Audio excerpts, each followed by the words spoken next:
안녕하세요. 사연 읽어주는 남녀입니다. 오늘도 와주셔서 감사드리며 그럼 오늘의 사연 바로 소개해드리겠습니다. 안녕하세요. 다른 분들의 사연을 듣다 보니 제 사연도 어디서 빠지진 않겠구나 싶어서 사연을 보내봅니다. 21살에 미용대학을 졸업해서 사회생활을 일찍 시작한 저는 27살에 지인의 소개로 남편을 만났어요. 특별히 엄청 잘난 것도 없지만 특별히 못난 점도 없는 사람이었고 착하고 묵묵한 성격이 마음에 들어서 2년 동안 얌전히 사귀었어요. 다른 사람들처럼 요란하게 깨볶으면서 살 순 없어도 큰일 없이 대판 싸울 일은 없을 것 같았습니다. 다른 남자들처럼 음흉하지 않고 때 되면 저를 꼬박꼬박 집에 보내는 점도 좋았고요. 이 남자랑은 결혼도 할 수 있겠다라는 생각이 들 때쯤 자연스럽게 청혼을 받았고 상견례를 하게 됐죠. 시부모님도 괜찮았습니다. 시아버지는 남편처럼 차분한 분이었고 시어머니는 처음 보는 저나 저희 엄마랑도 쉴 새 없이 대화를 이어갈 수 있을 만큼 입담꾼이셨어요. 저희 집에 대대로 아들밖에 없거든요. 명절 때 모여도 죄 시커먼 남자들이라 여자가 얼마 없어서 적적했는데 우리 새아기가 들어오면 집안 분위기도 밝아지겠어요. 제 손을 잡으면서 따스하게 웃어주시는 얼굴에 저도 시어머니께 잘해야겠다는 생각도 들었습니다. 상견례는 화기애애하게 진행되었고 결혼식장이나 예물 같은 것도 큰 갈등 없이 잘 얘기됐어요. 그리고 신혼집 얘기가 나왔죠. 당시 저는 서울 유명한 부자 동네에 미용실에서 일했기 때문에 그 근처로 신혼집을 잡고 싶었습니다. 그래서 말씀드렸죠. 신혼집은 이 사람 회사랑 제가 일하는 미용실의 중간 지점으로 하면 어떨까 하는데 이 사람이랑은 얘기 정리했거든요. 아버님, 어머님은 어떠세요? 저희가 이미 정리했다고 했으니 당연히 그러라고 하실 줄 알았는데 시어머니는 놀라운 말을 하셨습니다. 에휴, 그쪽은 집값도 비싸지 않니? 아무리 너희가 모아둔 돈이 좀 되어도 그쪽에 구하면 작은 평수 전세도 어려울 것 같은데 이렇게 하는 건 어떠니? 우리 동네 집값이 요즘 괜찮거든. 적당한 평수 전세로 하고 너 그 좋은 재주 뒀다가 뭐해? 대출 조금 끼면 작은 개인 미용실 하나는 차릴 수 있지 않니? 제 개인 미용실이요? 그래, 너 원래 일하던 동네에선 어려워도 한적한 동네에서 원장은 할 수 있지 않을까? 출퇴근도 편하고 얼마나 좋아. 개인 미용실을 갖는 것 사실 모든 미용사의 꿈이기 때문에 흔들리고 있는데 시어머니가 강력한 한 방을 날리셨습니다. 결혼하면 애도 가지고 할 텐데 애 키우면서 출퇴근하는 게 좀 힘든 일이니? 요즘 경력 단절이다 뭐다 말도 많은데 네 미용실 하나 갖고 있으면 그런 걱정도 없지 않겠어? 며느리 경력 단절 걱정해주는 시어머니라니 저는 큰 감동을 받았고 그 자리에서 시어머니의 제안을 수락했어요. 어려움 없이 결혼식 준비를 하고 드디어 결혼식 당일이 되었습니다. 신부 대기실에 일찍 찾아온 친한 친구들과 사진도 찍고 아직은 한가해서 이런저런 얘기를 나누고 있는데 시어머니가 들어오셨어요. 어머, 우리 며느리 친구들이시구나. 우리 며느리 오늘 너무 예쁘죠? 역시나 친화력 좋게 제 친구들을 사로잡은 시어머니는 자연스럽게 저희 사이에서 수다를 떨었습니다. 아우, 이런 분위기 괜찮다. 우리 집엔 최남자들밖에 없어서 여자라곤 나뿐이거든요. 얼마나 재미없는지 몰라. 예, 그러고 보니 너희 집 친인척들은 여자가 많더라. 맞아요. 저희 집 남자 비율이 좀 적은 편이에요. 친척들도 거의 언니들이고요. 그쪽 유전자가 여자 유전자인가? 우리 집안은 남자 유전자가 센 것 같거든. 이러다 너네 딸만 낳으면 어쩌니? 제가 조금 당황해서 굳어있자 제 친구 한 명이 애써 웃으면서 말했어요. 헤이 어머니, 요즘 세상에 아들이면 어떻고 딸이면 어때요? 잘 낳아서 예쁘게 잘 키우면 되죠. 그러자 시어머니가 표정을 싹 굳히면서 대답하시더군요. 어머, 그건 젊은 사람들 얘기죠. 우리 세대는 아직 그렇게 생각 안 해요. 그리고 결국 대를 잇는 건 아들인데 무조건 아들이 있어야지. 딸은 결혼하면 출가 외인이잖아. 그 말 때문에 대기실 분위기가 얼어붙었고 또 다른 친구가 애써 상황을 정리했습니다. 어머, 어머니, 밖에 손님들 많은 것 같아요. 한번 나가보셔야 되는 거 아니에요? 어머니 아드님이 바쁘신 것 같아서요. 시어머니는 호들갑 떨며 나가셨고 친구들은 제 걱정을 시작했습니다. 야, 괜찮은 거 맞아? 좋은 시어머니 맞는 거야? 저도 조금 찝찝했지만 결혼식 날 다른 생각하고 싶지 않아서 애써 마음을 정리했습니다. 뭐 옛날 어른들이 다 그렇지 뭐. 말은 저렇게 하셔도 좋은 분이야. 결혼식은 무사히 끝났고 저는 드디어 꿈에 그리던 신혼여행을 떠났어요. 장소는 제 로망이었던 하와이였습니다. 따스한 햇빛과 기분 좋은 바다, 그리고 맛있는 음식이 가득한 신혼여행을 상상하면서 즐거운 마음으로 호텔에 도착했고 신혼여행 첫날은 제 기대에 부응하듯 행복했습니다. 하지만 첫날 밤 저에게 첫 번째 충격적인 사건이 닥쳤어요. 화장실에서 샤워를 하고 나온 남편의 머리가 글쎄 없는 겁니다. 조금 없는 것도 아니고 땜빵이 있는 것도 아니고 그냥 뒷머리만 조금 있을 뿐 거의 대머리나 마찬가지였어요. 제가 너무 놀라서 입도 못 다물고 있자 남편이 말하더군요. 미안해. 나 사실 머리가 없어. 대머리는 유전인 거 알지? 나 고등학교 때부터 머리가 빠지기 시작하더니 20대 중반부터 이렇게 됐어. 속여서 미안해. 저는 어이가 없어서 대답했죠. 아니, 그동안은 어떻게 숨겼어? 그냥 진짜 필사적으로 숨겼어.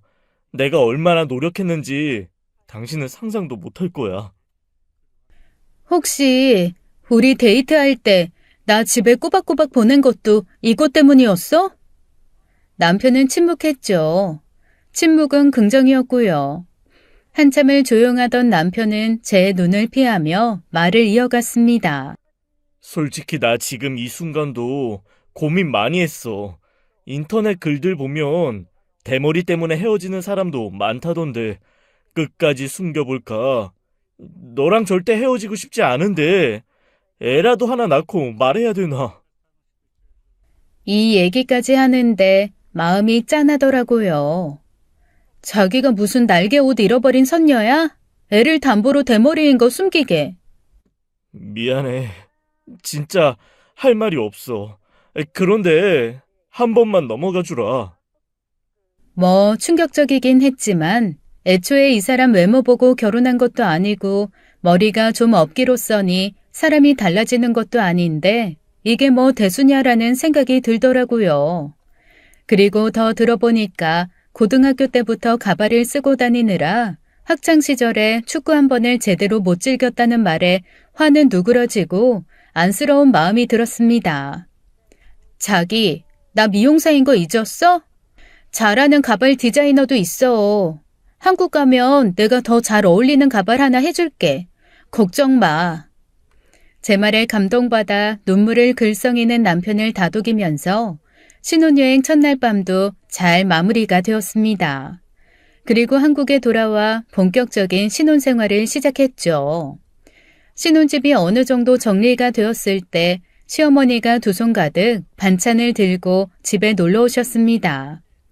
어우, 결혼하면 우리 아들 몇 번 못 볼까봐 걱정했는데 가까우니까 좋다 얘. 혹시 내가 너무 자주 와서 불편하면 얘기하고. 에이, 어머니가 그냥 오시는 것도 아니고 저희 먹으라고 반찬도 잔뜩 주시는데 저야 감사하죠. 뭐? 예, 너 그 말 앞으로도 반찬 많이 가지고 오라는 말로 들린다. 어머, 우리 어머니 꽈배기 장인이셨네요. 갑자기 웬 꽈배기 장인? 제가 좋은 뜻으로 한 말을 베베 꼬아서 들으셔가지고. 에이, 당연히 감사하단 뜻이죠, 어머님. 어쩐지 시어머니와의 대화 분위기가 조금 달라졌다고 생각했지만 저도 확 기죽는 스타일은 아니라서 적당히 받아쳤죠. 미용실은 언제 오픈할 거야? 아직 공사 중이지? 네, 안 그래도 나가보려고요. 이제 슬슬 인테리어 하시는 분들 오실 시간이라. 그래? 그럼 같이 가자. 이 동네 사람들 취향은 내가 더 잘 알잖아. 그렇게 저는 시어머니와 함께 미용실 인테리어 및 공사에 나섰습니다. 처음에는 사소한 것까지 신경 써주시는 게 너무 감사했는데 어째 점점 아니 의자랑 거울은 이쪽에 놓는 게 맞다니까. 어머님, 그러면 제가 머리 손질할 때 옆으로 서서 해야 돼요. 아니 손님이 왕 아니야? 손님이 편한 쪽으로 해야지. 말도 안 되는 참견을 하시더라고요. 그래서 적당히 시어머님을 돌려보내면서 작업하길 한 달. 드디어 소원이었던 저만의 미용실이 생겼습니다. 물론 반은 제 돈, 반은 은행 돈이었지만 말이죠. 부지런히 갚으면서 열심히 일하면 좋은 날이 오겠다 생각하면서 미용실 오픈을 한 첫날, 시어머니가 행운목 화분을 하나 사가지고 오셨어요. 우리 며느리 오픈 축하해. 내가 여기 홍보하려고 친구도 데려왔어. 물론 화분만 사오신 건 아니고 친구분도 함께 말이죠. 우리 며느리 머리 잘해. 저기 압구정 알지? 부자 동네.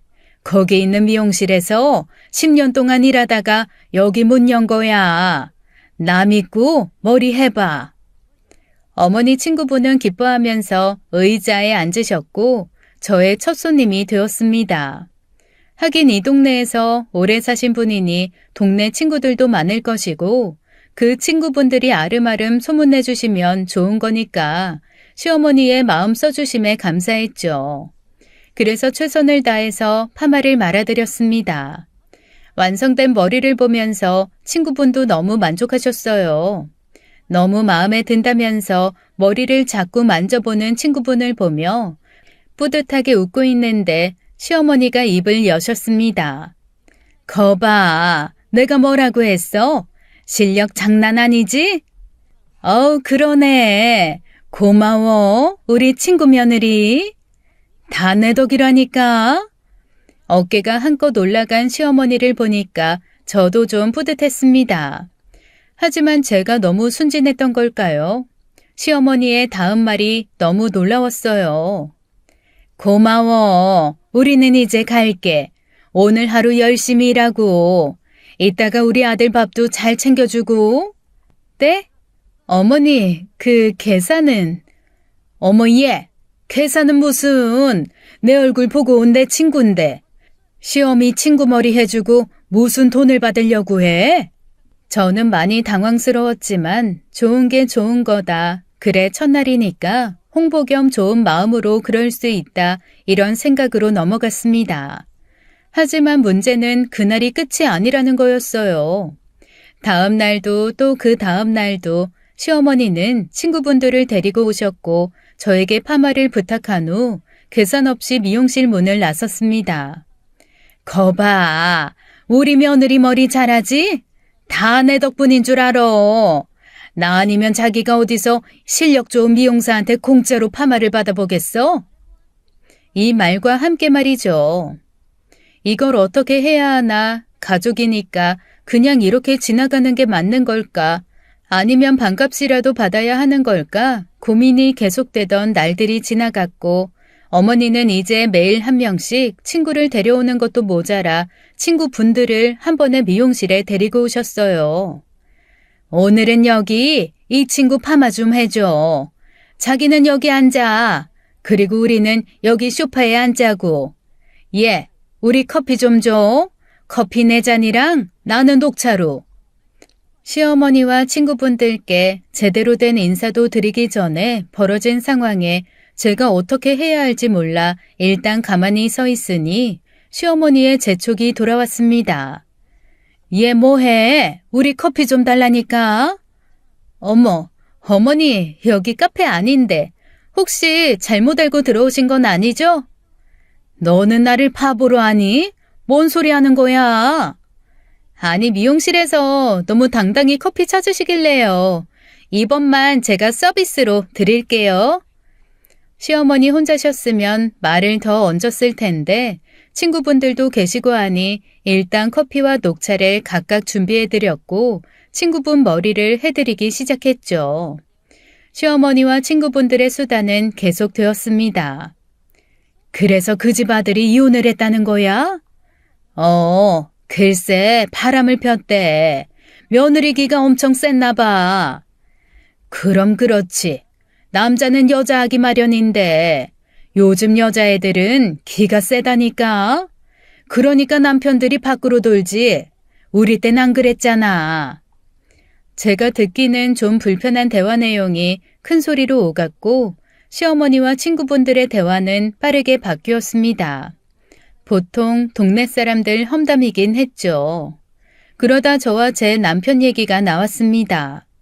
우리 며느리는 안 그래. 얼마나 착해. 자기들 머리도 해주고 말이야. 이게 다 내가 우리 며느리한테 잘해서 자기들이 얻는 호사라니까. 그러네. 그러고 보니 자기 아들이랑 며느린 시댁 근처에 사는 것도 대단해. 요즘 애들 안 그러던데. 그게 다 요즘 애들이 멍청해서 그런 거라니까. 시댁이랑 가까우면 얼마나 좋아. 우리 애들 애 낳으면 내가 봐줄 수도 있고. 얘, 안 그러니? 듣고 있지?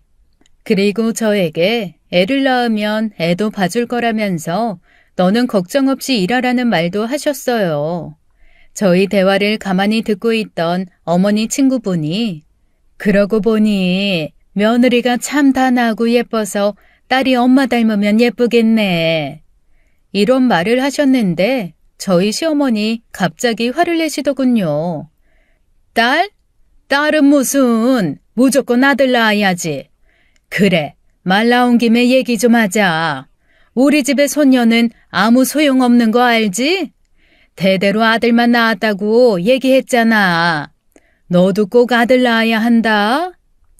어머님, 그게 어떻게 제 맘대로 되나요? 같이 만드는 건데. 저번에 결혼식 때 봤잖니. 우리 집은 거의 아들만 있는 거. 만약 딸 나오면 그건 니네 친정 쪽 유전자 탓인 거다. 어머, 그러면 못생긴 아들 나오면 어머니 쪽 유전자인 건가요? 뭐? 아니, 그렇잖아요. 친구분이 말씀하셨듯 저는 예쁜데 예비 아빠는 딱히 그렇질 않으니까. 시어머니는 어이없다는 듯 헛기침으로 저와의 대화를 마무리하셨습니다. 하지만 그 후로 2시간은 더 떠들다 가셨고요. 시어머니와 친구분들은 거의 매일같이 제 미용실에 오셨고 다른 손님이 있을 때도 큰 소리로 동네 사람들 험담을 하셨습니다. 어느 날은 손님이 저를 조용히 불러서 한마디 하시더라고요. 원장님, 이건 좀 아닌 것 같아. 내가 머리하러 와서 동네 사람들 욕 들을 건 아니잖아. 어린 원장님이 머리하는 센스 있는 것 같아서 좋았는데 나는 앞으로 못 오겠다.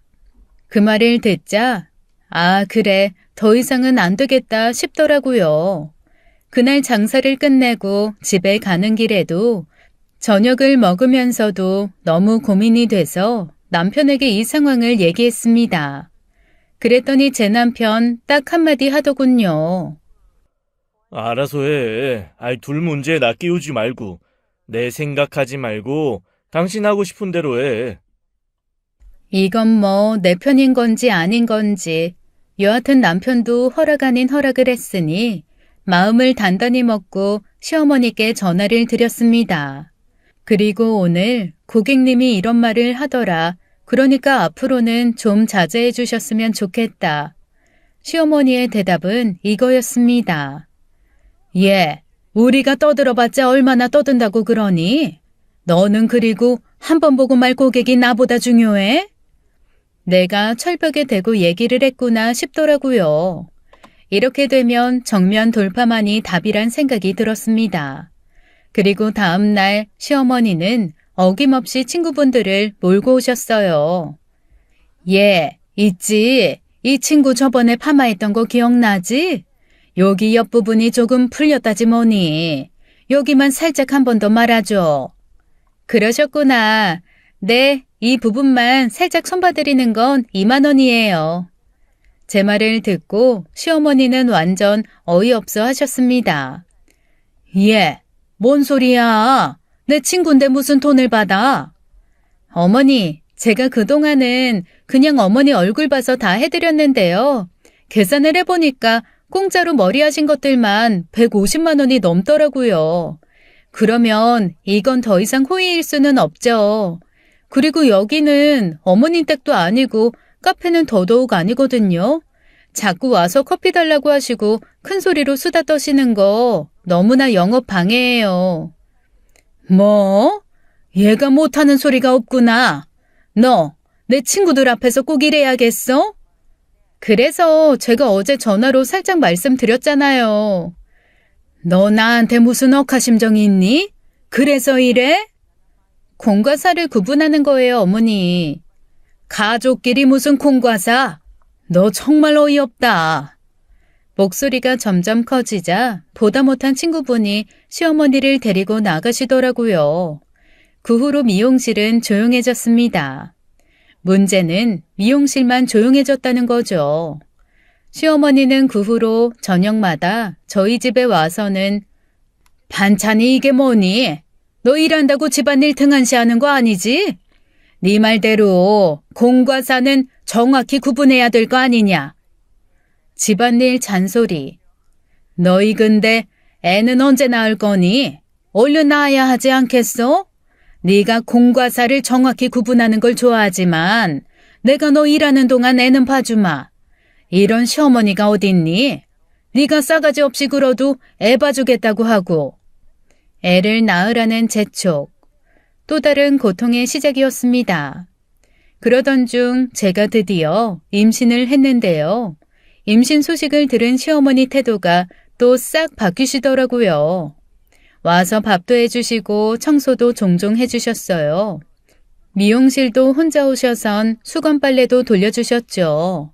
물론 아들을 낳으려면 열 있는 음식이 좋다면서 고열량 뜨거운 음식만 먹이셨고 몸은 차가워야 한다면서 냉찜질을 해주시고 하셨지만 뭐 이 정도는 힘든 것도 아니었습니다. 처음엔 익숙하지 않은 대접이었지만 이 요상한 공주 대접이 익숙해질 무렵 드디어 아이를 낳았어요. 저에겐 눈에 넣어도 아프지 않을 소중한 아이였지만 시어머니는 갓 태어난 아이를 보고 싶어 하지도 않으셨습니다. 예, 여러분이 예상하셨듯 딸이었거든요. 거 봐라. 너한테 문제가 있는 게 맞다니까. 내가 그렇게 신경을 많이 써줬는데 결국 딸이라니. 어머니, 알고 보니 그 미신들이 잘못된 거 아니었을까요? 그 미신들 어디서 들으신 거예요? 뭐? 아무래도 어머님이 잘못 알아오신 것 같은데. 근데 저는 감사해요. 제 딸이 절 닮아서 너무 예쁘더라고요. 시어머니는 화를 내면서 병실을 나가버리셨고 시아버지만이 저의 어깨를 두드리며 말씀하셨습니다. 예쁜 공주 낳으라 고생했다. 같이 내려가서 한번 보자꾸나. 그리고 아들만 있어서 칙칙한 집에 예쁜 공주님 낳아줘서 고맙다는 말도 해주셨어요. 시어머니가 화내실 땐 눈물도 안 났는데 시아버지의 따뜻한 말을 들으니 눈물이 나더라고요. 그렇게 아이를 낳고 산후조리를 한 지 2주쯤 되었을 때 시어머니가 또 독한 말을 하시더군요. 예, 너 근데 일 안 하니? 나 때는 애 낳은 다음 날부터 나가서 농사일했어. 너는 공과사 구분하는 걸 좋아하는 애니까 더더욱 나가서 일해야 되지 않겠니? 내 아들 혼자 돈 벌게 하지 말고 말이야. 원래 저였으면 차분하게 시어머니를 설득했을 텐데 그때는 저도 오기가 생겨서 아득바득 나가 일을 했습니다. 문제는 아이였어요. 아이 낳으면 어머님이 돌봐주신다고 하셨잖아요. 그러면 저 일할 동안 어머님이 좀 봐주실 수 있나요? 얘가 양심도 없다. 얘, 그건 아들 낳았을 때 얘기지. 내가 네 딸을 왜 봐주니? 그러게 아들을 낳았어야지. 더 이상의 말을 듣고 싶지도 않고 아쉬운 소리 하기도 싫어서 됐다고 하고 친정어머니께 부탁드렸죠. 애 봐달라고 친정엄마 부르는 딸 되고 싶지 않았는데 결국 이런 상황이 돼서 마음이 너무 아팠지만 시어머니가 자꾸 독설을 하시니 저도 독해질 수밖에 없었어요. 대신 친정엄마에게 용돈을 넉넉히 드렸는데 그것도 알면 뭐라고 할 것 같아서 몰래 드려야 했습니다. 그렇게 독한 마음 먹고 친정엄마의 도움을 받아 미용실 운영과 육아를 같이 하던 어느 날 저는 둘째를 임신했어요. 그러니 또 시어머니 태도가 달라졌습니다. 저를 공주님 모시듯 하시더군요. 하지만 이번엔 속지 않았습니다. 어머님이 뭐라고 하든 제가 하고 싶은 대로 했죠. 그리고 둘째 아이를 낳았는데 또 딸이었습니다. 시어머니는 또 극대노 하셨지만 저는 괜찮았어요. 시어머니 때문에 내가 딸을 낳은 걸 마음 아파하면 사랑스러운 제 아이들에게 나쁜 엄마잖아요. 이번에도 친정엄마의 도움을 받아 육아와 일을 모두 해냈습니다. 하지만 제가 독하게 마음먹고 우리 딸들을 사랑해주는 것과는 별개로 제 딸들에게 상처되는 일이 없는 건 아니었어요. 애들이 이제 대충 눈치껏 어른들 말을 알아들을 수 있는 나이가 될 때까지도 시어머니는 제 딸들을 남의 애 보듯이 했고 명절에도 용돈도 주지 않았습니다. 명절 용돈이야 안 줄 수도 있는 거지만 문제는 둘째네였어요. 제 아랫동서는 아들을 둘 낳았거든요. 아들의 환장한 시어머니가 예뻐 죽는 건 너무 당연했죠. 그쪽 손주들에겐 용돈이 뭐예요? 고기도 직접 구워서 입에 넣어주고 우리 딸들은 먹거나 말거나 신경도 안 쓰는 건 물론 인사도 제대로 안 받아줬어요. 언젠가 어린이날에는 둘째네 집에 선물을 바리바리 싸들고 가서 놀이동산까지 데리고 갔더군요. 그해 어린이날 저희 집에는 오지도 않으셨습니다. 시아버지만 슬쩍 오셔서 애들 맛있는 밥 사주셨어요. 차별은 날이 갈수록 심해져서 이제는 애들 앞에서 할 말 못할 말도 가리지 않았습니다. 저에 대한 구박은 참을 수 있었는데 아이들에 대한 구박은 참기가 어렵더라고요. 첫째가 유치원 중급반에 들어갔을 때쯤 제가 친정어머니께 육아비를 드리고 있다는 사실을 알게 된 시어머니는 또 막말을 쏟아내셨습니다. 아니, 돈 벌어서 가정에 써야지 친정에 갖다 주려고 미용실 차렸니? 내 용돈은 고작 50 주면서 네 친정어머니만 100 주는 게 말이 돼? 아니 어머님, 저희 엄마가 애들 봐주는 값 드리는 거예요. 육아가 얼마나 힘든지 어머님도 아시잖아요. 헐씨고, 그러게 아들 낳았으면 내가 공짜로 다 봐줬을 텐데.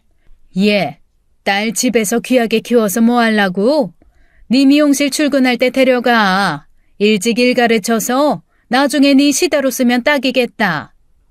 어머니! 애를 두고 하는 너무 심한 말에 머리끝까지 화가 난 저는 태어나서 제일 큰 소리로 소리를 질렀습니다. 그런 저를 본 시어머니는 곡소리를 하셨죠. 아이고 내 팔자야. 장손한테 손주도 못 봤는데 이제는 며느리가 날 잡아먹으려고 하네. 잡아먹어요? 제가요? 아니요. 저도 좋은 것만 먹는 사람이라서요. 먹을 수 있어도 어머님 같은 분은 안 먹고 싶네요. 너 지금 그게 할 소리야?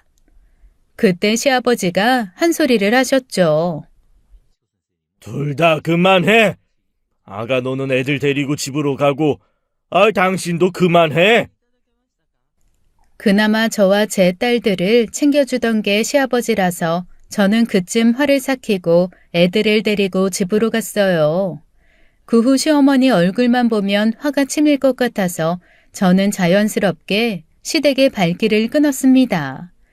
처음엔 잔소리 전화도 오고 저희 집에 와서 못할 말도 하셨는데 전화도 발길도 점점 줄어들었죠.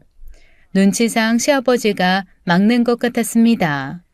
고부관계에 무신경한 남편, 악독한 시어머니, 아들 낳았다고 잘난 척하는 아랫동서 등등 시아버지는 지옥 같은 이곳에 저의 유일한 숨쉴 구멍이었어요. 그런데 시댁의 발길을 끊은 지 1년 정도 되었을 때 시아버지가 갑자기 돌아가셨습니다. 유일하게 저에게 잘해주셨던 시아버지가 가시니 너무 슬프고 마음이 안 좋았어요.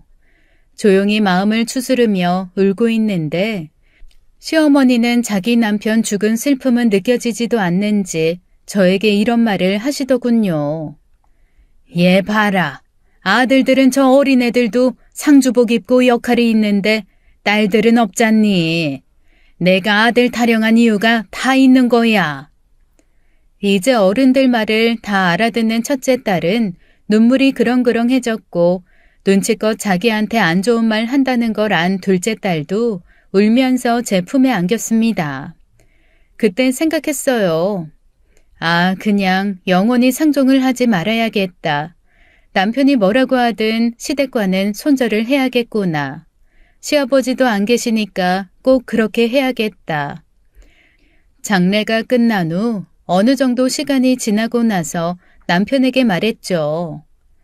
나 이제 어머님 안 보고 살고 싶어.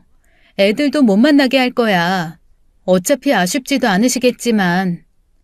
남편은 어느 때와 다름없이 대답했어요. 네가 알아서 해. 어휴, 그 후론 천국이나 다름없었습니다. 시어머니 안 보고 사니까 우리 딸들이랑 얼마나 행복한지 하루가 다르게 쑥쑥 커가는 딸들을 보는 게 행복이었습니다. 남편한테 좀 미안하긴 했는데 시아버지도 돌아가시고 제가 시댁 손절을 해서 그런지 자기가 어머니를 더 챙기는 것 같았어요. 전화도 자주 하는 것 같고 회사에서 바로 시댁으로 퇴근할 때도 많았어요. 어머니랑 저녁 먹고 들어온다고. 저도 자식 된 도리로 찔리는 건 있어서 그러라고 했죠. 가끔 어머님 맛있는 거 사드리라고 돈도 좀 보내줬고요.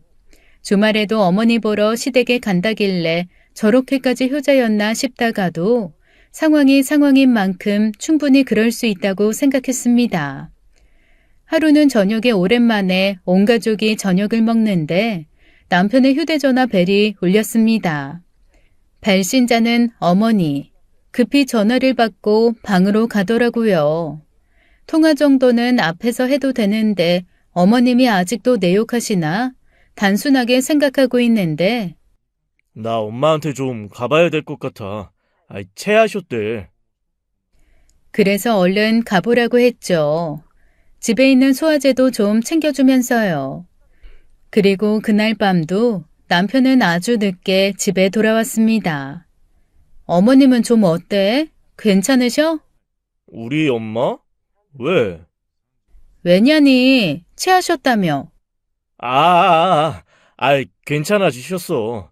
아유, 노인네가 뭘 그렇게 많이 먹어가지고. 좀 의아했지만 뭐 괜찮아지셨다니 다행이다 생각했죠.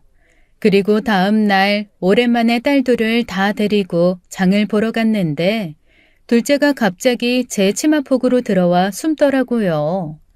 놀라서 주변을 둘러보니 건너편에 저희 시어머니가 계셨습니다. 얼굴도 보기 싫지만 이렇게 마주쳤는데 모른 척하는 건 또 예의가 아닌 것 같아 인사를 드렸죠. 어머님, 안녕하세요. 안녕 못한다. 어제 체하신 건 좀 괜찮으세요? 체? 무슨 체? 나 안 아팠는데? 어제 아범이 어머니 체하셨다고. 뭔 소리 하는지 모르겠구나. 그것보다 네가 날 안 본다고 해도 그렇지. 아범이랑도 멀어지게 하는 건 좀 아니지 않니? 얘가 원래 이렇게까지 나한테 무신경한 애가 아닌데 2달째 집에 안 와. 전화도 잘 안 받고. 네가 다 시킨 거지? 어휴, 집안에 여자가 잘 들어와야 되는데 내 팔자야. 네? 아닌데요? 아범 맨날 어머님 댁에 가지 않아요? 헐시고 순진한 표정 집어치워라. 순진한 표정이라뇨. 저 어머님 앞에만 서면 얼굴이 절로 일그러져서 순진한 표정이 될 리가 없는데. 어머님이 저 너무 좋게 보시는 거 아니에요? 결국은 또 싸우고 헤어졌죠. 근데 참 이상한 일이었습니다. 요즘만큼 남편이 효자였던 적이 없었는데 하지만 시어머니도 믿을 수 있는 말을 하는 사람은 아니었기 때문에 저는 일단 의문을 거두었죠. 하지만 여전히 시댁에서 저녁을 먹고 오는 남편, 어머니에게 오는 전화를 수시로 나가서 받는 남편을 보면서 이상하다고 느끼던 중 제일 의심 가는 장면을 포착했습니다. 어머니라고 저장된 사람과 톡을 나누고 있더라고요.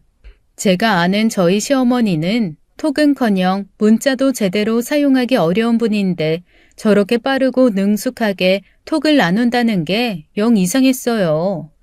그 사이에 남편이 가르쳐드렸나 라고 생각해도 답변이 너무 빨라 보였습니다. 여자의 직감은 무서운 법이므로 저는 확인에 나서야겠다고 생각했어요.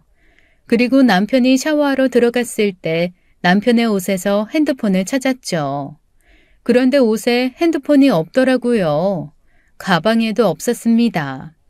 이 인간이 화장실에서 볼일을 볼 때도 핸드폰을 가지고 들어가는 인간이 아닌데 의심은 확신이 되었고 촉은 쎄함이 되었어요.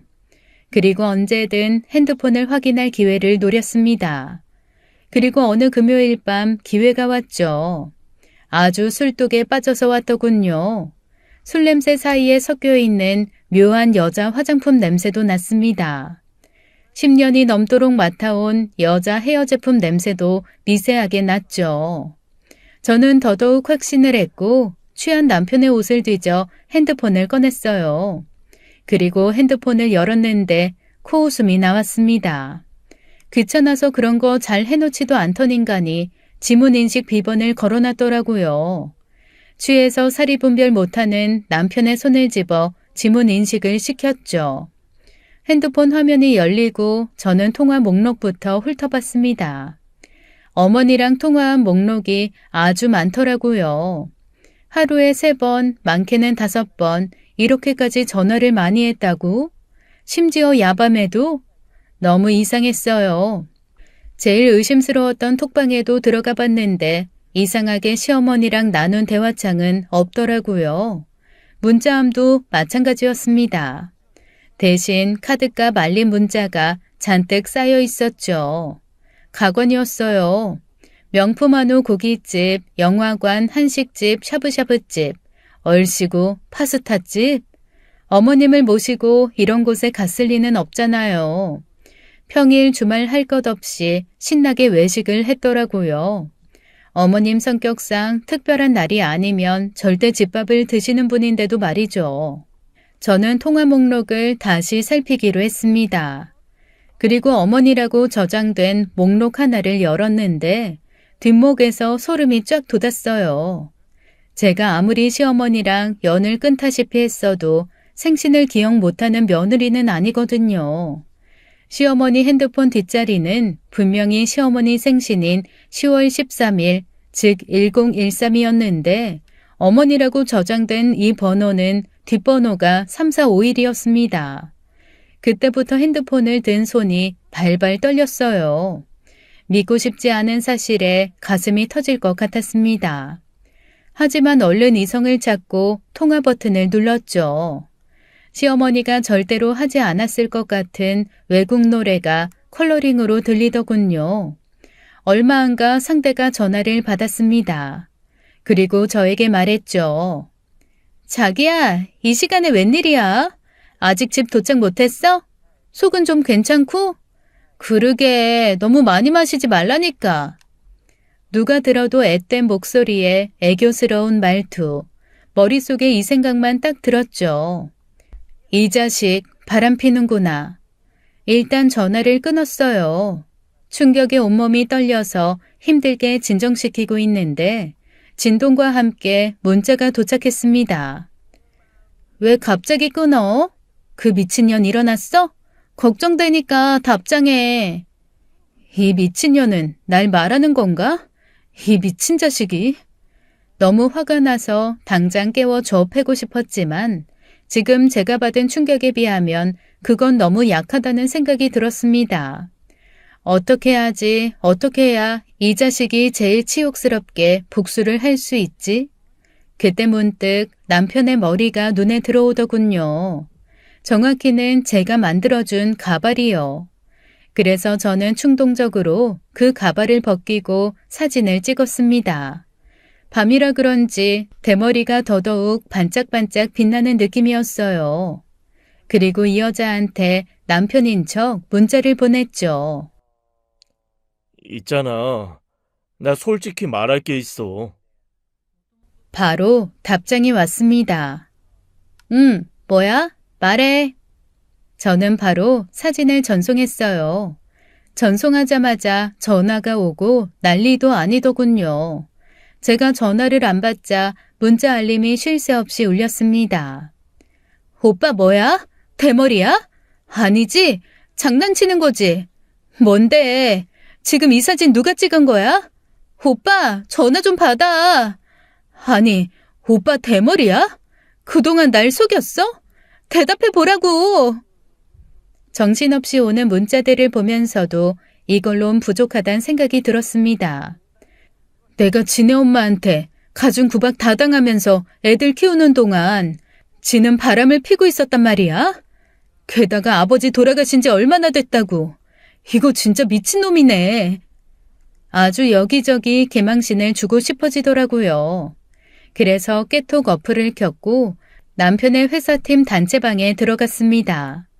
그 방에 30명 정도 있더라고요. 그걸 확인한 후 올렸습니다. 방금 찍은 대머리 사진을요. 이런 멘트와 함께요. 늦은 밤 죄송합니다. 사실 제가 대머리인데요. 요즘 너무 스트레스 받아서 혹시 탈모에 좋은 거 뭐 있는지 아시는 분 계신가요? 읽은 표시들이 마구 사라지고 사람들 반응은 다양했습니다.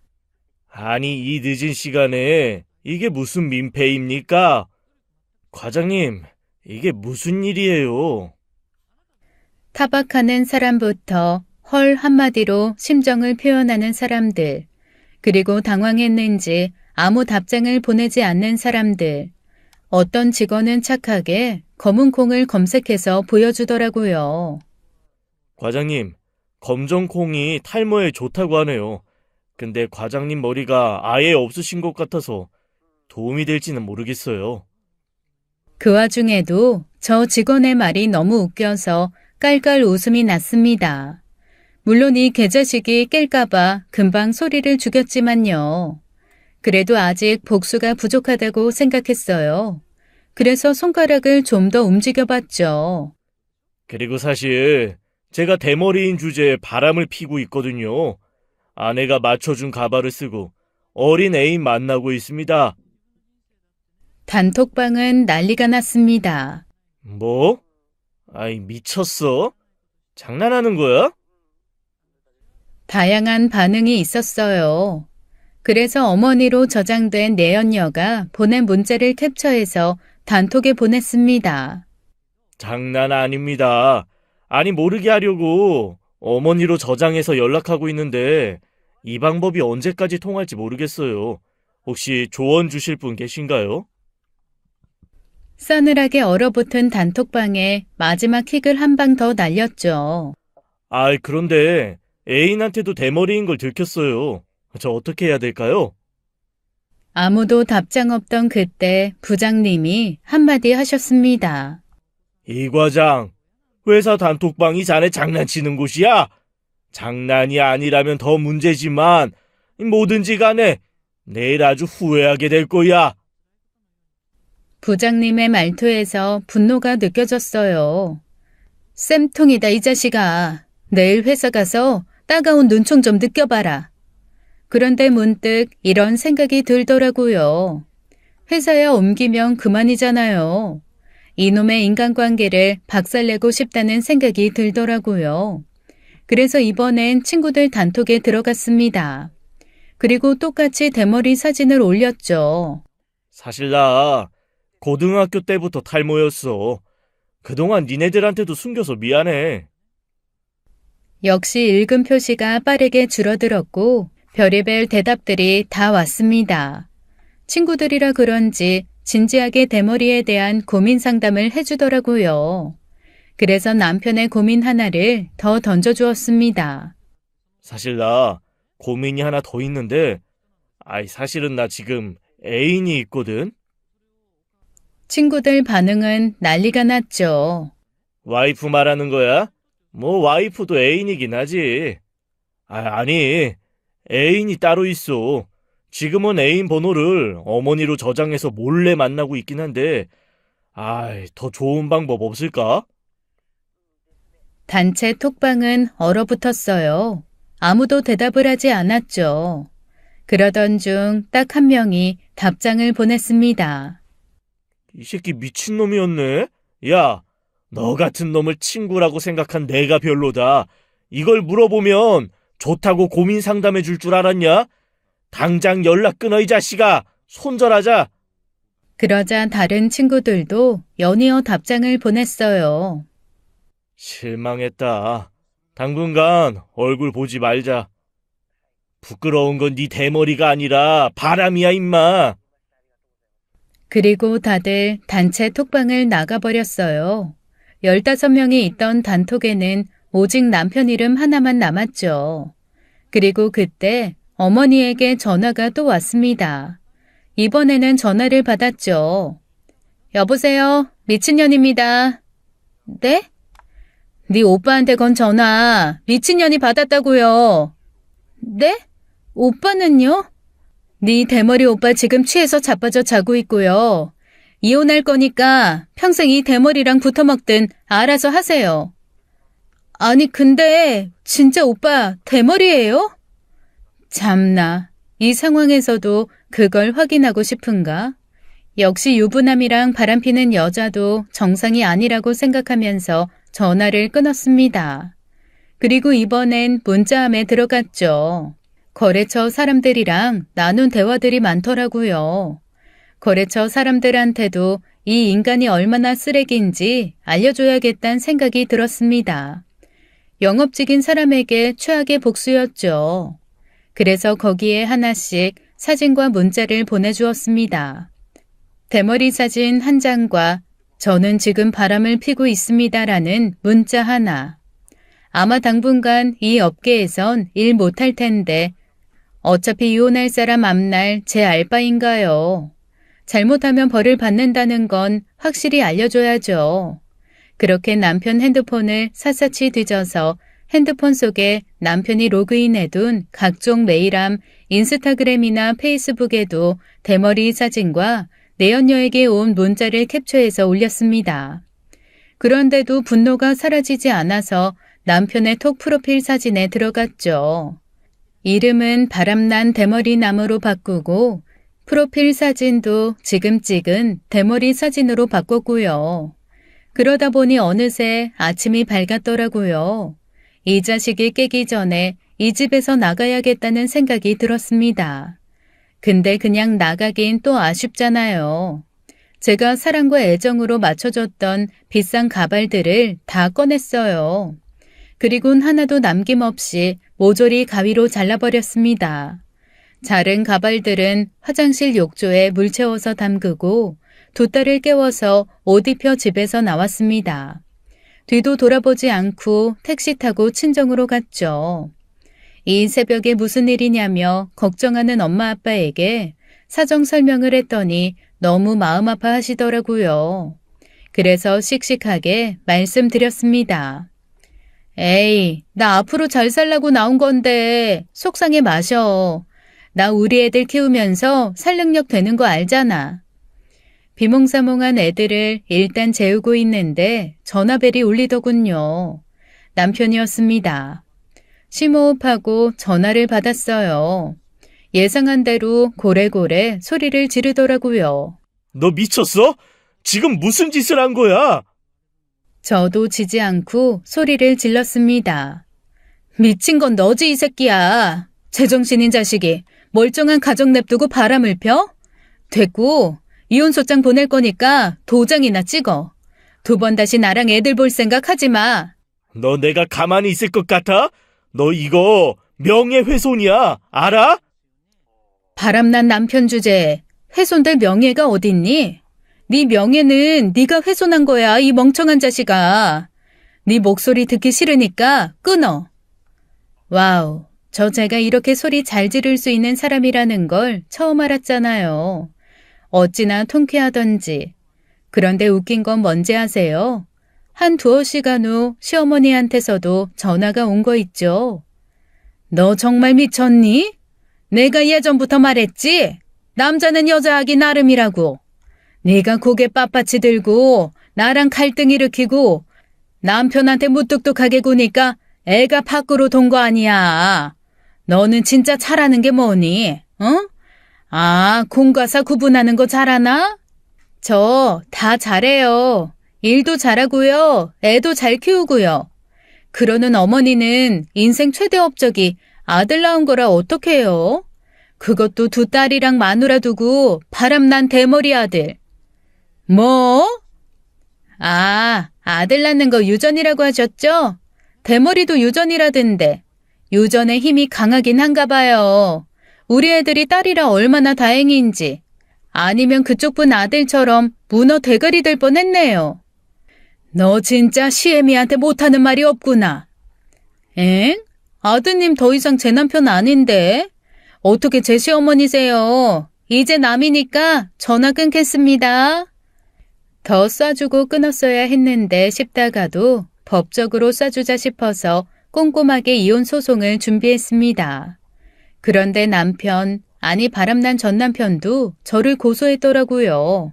명예훼손죄로요. 하지만 제 변호사님이 말하길 이거는 크게 걸리진 않을 거예요. 뭐 어디 큰 커뮤니티가 있는 인터넷에 올린 것도 아니고 변호만 잘하면 약식 기소될 가능성이 높아요.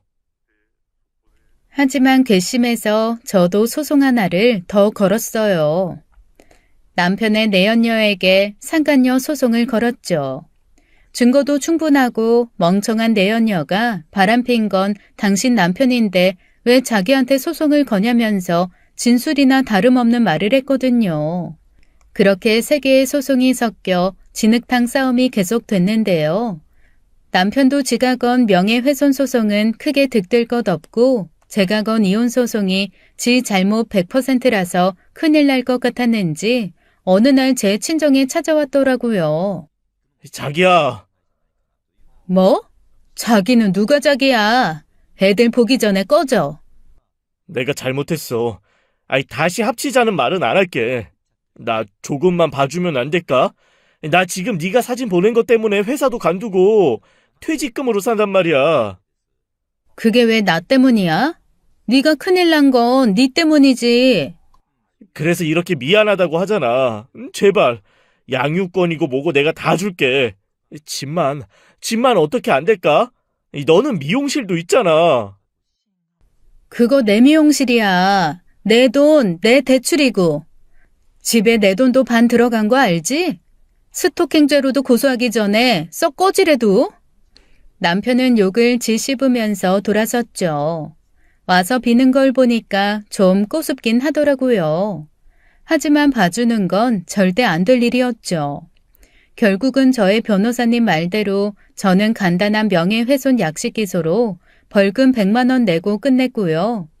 이혼 소송 승소, 같이 살던 집이랑 양육비를 얻어냈죠.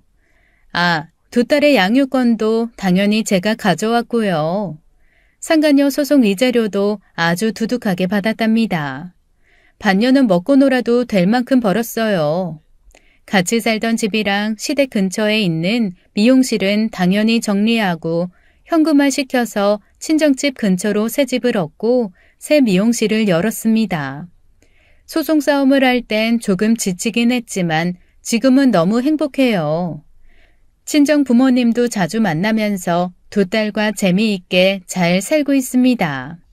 전 남편은 이직에 성공했다고 하더라고요. 영업직은 아니라던데 자세히는 모르겠네요. 알바도 아니고요. 저의 사연은 여기서 끝이고 행복은 현재 진행형인데요. 여러분이 재미있게 들으셨으면 좋겠습니다. 전 남편이랑 전 시어머니 욕도 좀 시원하게 해주세요. 감사합니다.